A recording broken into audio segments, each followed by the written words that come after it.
வணக்கம். இது உங்கள் ஆக்ஷன் 4. உடனடி செய்திகளுக்கு எங்களை சப்ஸ்கிரைப் பண்ணிக்கோங்க. இஸ்லாமிய ஜனநாயகம் முன்னணி அகில இந்திய மருதநாயகம் மக்கள் கட்சி நடத்தும் சமுதாய போராளி மாவீரர் மதுக்கூர் மைதீன், சுதந்திர போராட்ட மாவீரர் மாமன்னன் கான்சாஹிப் மருதநாயகம், ஐயா பசும்பொன் முத்துராமலிங்க தேவர், முப்பெரும் தலைவர்களின் நினைவு கூறும் சமூக நல்லிணக்க எழுச்சி அரங்க கூட்டம் 30/10/2025 GR ரெசிடென்சி மதுக்கூர். தலைமை திரு அசாருதீன், மாவட்ட செயலாளர் இஸ்லாமிய ஜனநாயகம் முன்னணி. நோக்க உரை திரு தமிழ் அன்சாரி, அகில இந்திய மருதநாயகம் மக்கள் கட்சி தலைவர் இஸ்லாமிய ஜனநாயக முன்னணி. திரு ஹாரூன் ரஷீத், பொதுச் செயலாளர் மனிதநேய ஜனநாயக கட்சி. திரு பாண்டியன், தமிழ்நாடு கம்யூனிஸ்ட் கட்சி. இமயம் திரு சரவணன், பொதுச் செயலாளர் தமிழர் முன்னணி. திரு தங்க குமரவேல், பொதுச் செயலாளர் தமிழக மக்கள் விடுதலை இயக்கம். திரு எழிலன், தலைவர் தமிழ்நாடு குடியரசுக் கட்சி. திரு பீர் முகமது, தலைமை பொறுப்பாளர் நாம் மனிதர் கட்சி. திரு அசாருதீன், சமூக ஆர்வலர் மற்றும் மாநில நிர்வாகிகள், மாநில இளைஞர் அணி அனைவரும் கலந்து கொண்டு சிறப்பித்தனர்.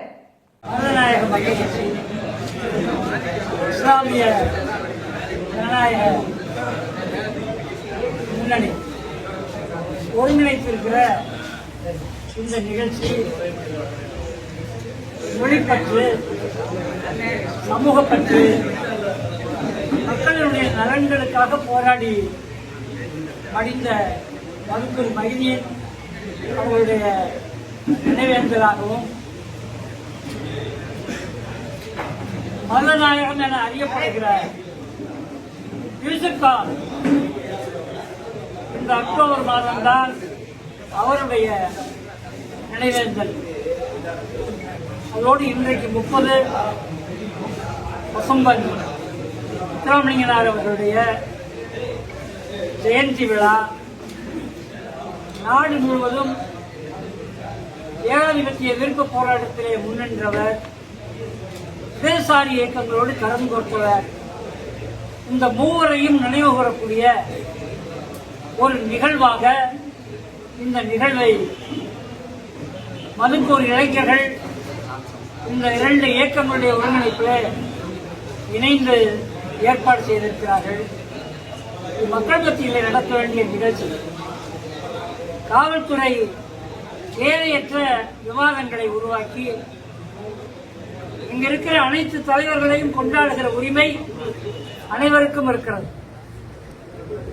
அவன் சொன்னான் இவன் சொன்னான் என காரணம் காட்டி வெளியிலே நடக்க வேண்டிய பொதுக்கூட்ட நிகழ்ச்சியை அரங்கை நோக்கி தள்ளி இருக்கிறது. அரங்கில் இருந்து எவ்வளவு சீக்கிரம் நாம் பொதுமக்களை சந்திக்கிறோமோ அதுதான் இது போன்ற காட்சி சட்டைகளுக்கு பாடமாக அமையும் என்பதை சொல்லுகிறோம். விடாப்பிடியாக மதுக்கூர் மைதீன் அவர்களுடைய சுவடுகள் 2016 மதுரையிலே ஒரு 9 நாட்கள் நான் அவரோடு இருந்திருக்கிறேன். தமிழ்நாட்டு உயர்நீதிமன்றத்திலே தமிழிலே வாதாட உரிமை கிடையாது. அதற்காக உயர்நீதிமன்ற அனுமதியோடு சாகும் வரை உண்ணாவிரதம் 9 பேர் இருந்தார்கள். ஒரு 2-3 பேர் மட்டுமே வழக்கறிஞர்கள் அல்லாதவர்கள். அதில் ஒரு இஸ்லாமிய தோழனை அந்த உண்ணாவிரத நிகழ்ச்சியிலே பார்த்தேன். ஏனென்றால் அந்த மொத்த நிகழ்ச்சிக்கும் ஒருங்கிணைப்பாளர் நான் தான்.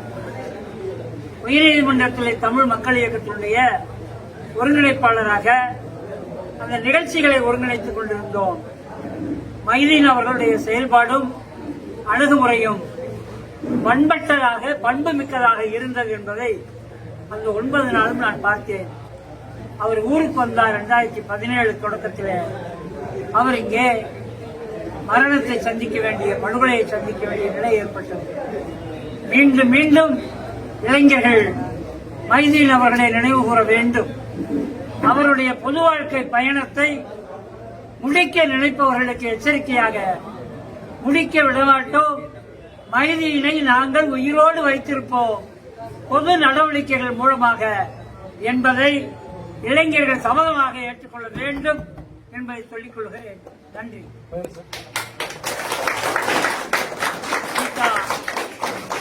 பாண்டியன், தமிழ்நாடு கம்யூனிஸ்ட் கட்சி, மார்க்சிய லெனினிய மாவோ சிந்தனை. செய்திகளை உடனுக்குடன் தெரிந்து கொள்ள ஆக்ஷன் 4 நியூஸ் சேனலை லைக் பண்ணுங்க, ஷேர் பண்ணுங்க, கமெண்ட் பண்ணுங்க. கூடவே பெல் பட்டனை அழுத்தி சப்ஸ்கிரைப் பண்ணுங்க.